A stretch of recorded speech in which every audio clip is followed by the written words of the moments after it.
Kepler's first law of motion states that planets orbit on ellipses with the sun located at one focus.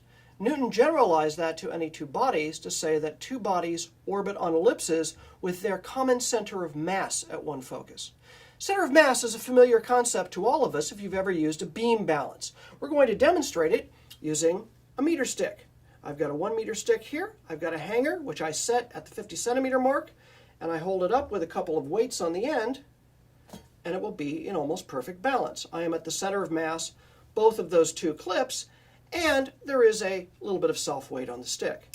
If I move to a place away from that center and try to hold it up, the results are quite predictable. The system is out of balance. If I then put on two unequal weights, I need a couple of unequal weights. I have a small warthog, and I have a somewhat larger mama warthog. And I'll put them onto clips at both ends of the meter stick. Mother warthog, I know from measuring, is 4 times the mass of baby warthog. I've put the balance point at the dead geometric center between them, and what happens if I let go? Exactly as predicted. The heavier warthog is going to pull the balance beam down. The center of mass is such that the ratio of the distances of the two masses from the balance point is equal to the inverse of the ratio of their masses. That tells you the balance point should be closer to the heavier one than to the lighter one in proportion to the ratio of their masses. Since these are in a ratio of 4 to 1, I expect them to be at approximately the 4 to 1 position. Let's do that. And sure enough, they're roughly in balance.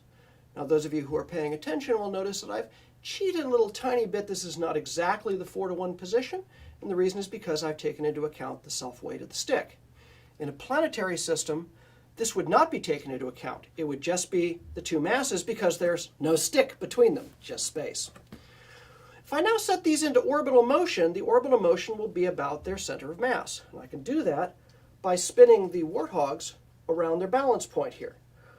You'll notice that the bigger mass, the mother warthog, is orbiting closer to the center of mass, whereas the baby warthog, the smaller mass, is orbiting further away.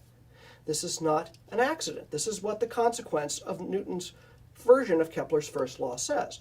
Both bodies are in motion, but the heavier body is closer to the center of mass than the more distant body. But notice, while they are more distant, they have the same period. They both go around at exactly the same rate as they move around that center position.